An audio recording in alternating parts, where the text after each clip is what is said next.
सूरत cyber crime cell ने 10 लाख रुपए के निवेश धोखाधड़ी मामले में 2 आरोपियों को गिरफ्तार किया। भारत 24 EXP न्यूज संपादक मनदीप भाई भारद्वाज की रिपोर्टिंग।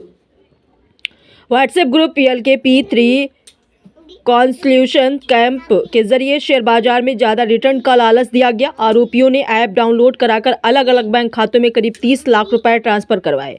मुनाफे के नाम पर सिर्फ 3 करोड़ 13 लाख रुपए निकालने के दिए गए। बाद में धमकी देकर और पैसे मांगे गए। इस मामले में भारतीय न्याय संहिता और IT एक्ट की कई धाराओं में केस दर्ज हुआ। ऑपरेशन म्यूल हंट के तहत तकनीकी जांच कर 2 आरोपियों को पकड़ा गया है। गिरफ्तार आरोपियों से नगद 1 करोड़ 35 लाख रुपए, debit card, SIM, QR code व पेन ड्राइव जब्त। जांच में 11 बैंक खातों से जुड़े 57 मामलों में 53 करोड़ रुपए से ज्यादा की ठगी सामने आई। आरोपियों के मोबाइल से चीनी ऐप मिला जो कि OTP विदेश भेजने के लिए इस्तेमाल होता था। दोनों आरोपियों को कोर्ट में पेश कर 2 से 2 दिन की रिमांड मंजूर। आगे की जांच जारी है। 12/12/2025 રોજ એક NCCRP કમ્પ્લેન્ટ સુરત શહેરમાં દાખલ થયેલ હતી, જેમાં 30 લાખનું ઇન્વેસ્ટમેન્ટ ફ્રોડ કરવામાં આવેલ હતું.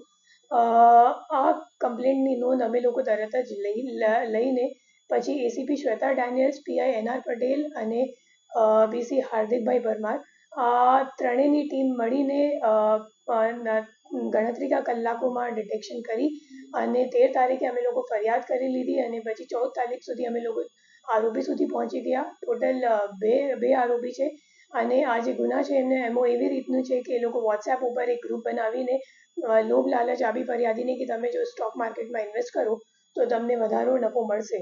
તો આ મુજબ લોભ લાલચ જ્યારે આપી તો ફરિયાદીએ અગાઉ થોડુંક ઇન્વેસ્ટમેન્ટ કરી પછી એમને જ્યારે વિડ્રોવલ માટે પૂછ્યું તો 3 લાખ સુધીનું વિડ્રોવલ સામેવાળાએ કરી દીધું. તો એમને વિશ્વાસ થઈ ગયો કે ખરેખર સાચી હશે અને પછી આગળ એમને ઇન્વેસ્ટમેન્ટ કરવા ના દીધી અને એને વધુ ઇન્વેસ્ટમેન્ટ પણ કરી નાખી અને વિડ્રોવલ નહીં થતી તો એમને ખબર પડી કે મારી સાથે ખરેખર છેતરપિંડી થઈ ચૂકી છે. એમાં જે 2 અક્યુઝ અત્યાર સુધી અમે લોકોએ ઝડપી પાડ્યું છે, બંનેનું નામ છે, એકનું નામ હિતેશ છે અને બીજાનું નામ ધાર્મિક છે. અને એ બંને કરંટ અકાઉન્ટ, મુખ્ય રીતે એ લોકો કરંટ અકાઉન્ટ ખોલાવે છે અને કરંટ અકાઉન્ટ ખોલાવી એક યશ કરીને માણસ છે મુંબઈનું એમને આપે છે. અને આમાં અમે લોકો એમની પાસેથી 11 કરંટ અકાઉન્ટ કુલ મળી આવેલ છે અને 11 કરંટ અકાઉન્ટમાં ટોટલ 53 કમ્પ્લેન્ટ્સ નોંધાયેલ છે અને 57 કમ્પ્લેન્ટ્સ નોંધાયેલ છે અને 53 કરોડનું ટોટલ ફ્રોડ અમાઉન્ટ છે, જેમાં એ 6 કમ્પ્લેન્ટ છે ગુજરાતનું છે અને બીજા અધર રાજ્યનું પણ છે. એમાં મુખ્ય રીતે અમે લોકોને જોવા મળ્યું કે જે આરોપીઓ છે એમના ફોન ઉપર એક ચાઇનીઝ એપ પણ છે. એ જે ચાઇનીઝ એપ છે એ એક APK ફાઇલ જેવું છે અને એ લોકો શું કરે કે કરંટ અકાઉન્ટ ખોલાવવા માટે જે કંઈક અકાઉન્ટ હોલ્ડર હોય અને એનો નંબર એ લોકો જ્યારે એડ કરે, મતલબ અકાઉન્ટમાં લિંક કરે તો એ લિંક્ડ મોબાઈલ નંબર ઉપર એ લોકો આ APK ફાઇલ ડાઉનલોડ કરીને પછી જે OTP આવે નેટ બેન્કિંગ યુઝ કરવા માટે એ તરત જ ઓટોમેટિક રીડિરેક્ટ થઈ જાય એવી રીતની એક ચાઇનીઝ એપ એ લોકો યુઝ કરે છે અને એક નવી રીતની એમાં આ કામમાં સામે આવી છે, જેમાં ફક્ત એ લોકો વિક્ટિમ્સ નહીં બટ પોતાના જે ગેંગના લોકો છે એમને પણ એ લોકો એવી રીતની એપ ડાઉનલોડ કરાવીને OTP મેળવવા માટે યુઝ કરે છે. કામ શું કરે છે આ લોકો મોટાભાગે આ જ કામ કરે છે, કરંટ અકાઉન્ટ ખોલવાનું કામ. અને અત્યારે એ લોકોનું આગળનું પ્લાન એવું હતું કે કરંટ અકાઉન્ટમાં શું છે, અગર એક સાથ ઘણી બધી અગર ફરિયાદો લોન્ચ થઈ જાય, NCCRP કમ્પ્લેન્ટ થઈ જાય તો પછી અકાઉન્ટ ફ્રીઝ થઈ જાય.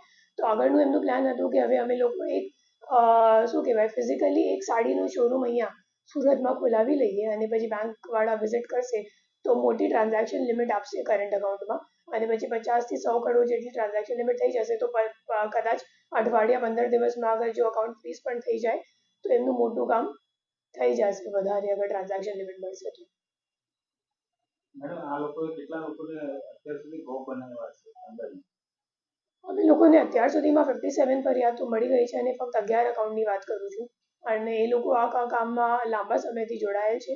અને જે મુખ્ય 2 આરોપી છે એ લોકો મુંબઈના રહેવાસી છે, બશીર અને યશ. અને આ આરોપીઓ પાસેથી અમે લોકોને 1.5 લાખ જેટલા કેશ પણ મળી આવેલ છે, સાથે રબર સ્ટેમ્પ અને કરંટ અકાઉન્ટ ખોલાવવા માટે જે ભાડા કરારની જરૂરિયાત હોય, રજિસ્ટ્રેશન સર્ટિફિકેટ હોય ઉદ્યમનું પછી ચેકબુક્સ અને કિટ્સ અને QR કોડ્સ આ બધી વસ્તુઓ અમે લોકોને આરોપી પાસેથી મળી આવેલ છે. મેમ જે રીતે ચાઇના એપ એ લોકોએ ડાઉનલોડ કરી છે તો ચાઇનામાં પણ એ લોકો કોઈ ટ્રાન્ઝેક્શન કરતા કે ચાઇનામાં લોકો સાથે સંકળાયેલા હોય? એવું કહી શકાય કેમ કે ખરેખર જે ઇન્વેસ્ટમેન્ટ માટેની જે વોટ્સએપ ગ્રુપ છે તો એમાં ઘણા બધા લોકો જોઈન કરેલા છે. એ એવી વસ્તુ એ સાયબર ક્રાઇમમાં હોય છે કે મોટાભાગે કોલ સેન્ટર જેવું કઈ જગ્યા તો ચાલે છે અને મોટાભાગે ઇન્ડિયાની બહારથી જે ચાઇનીઝ લેંગ્વેજ એ લોકો ચલાવે જ છે અને ઇન્ડિયાના પૈસા પછી USDTમાં કન્વર્ટ કરીને એ લોકો લઈ જાય છે. એ જનરલ એમ છે. બટ અત્યારે આ કેસમાં કેવી રીતે એ લોકો રૂપિયાને બહાર લઈ જાવે છે એ જોવાનું બાકી છે. ઓકે.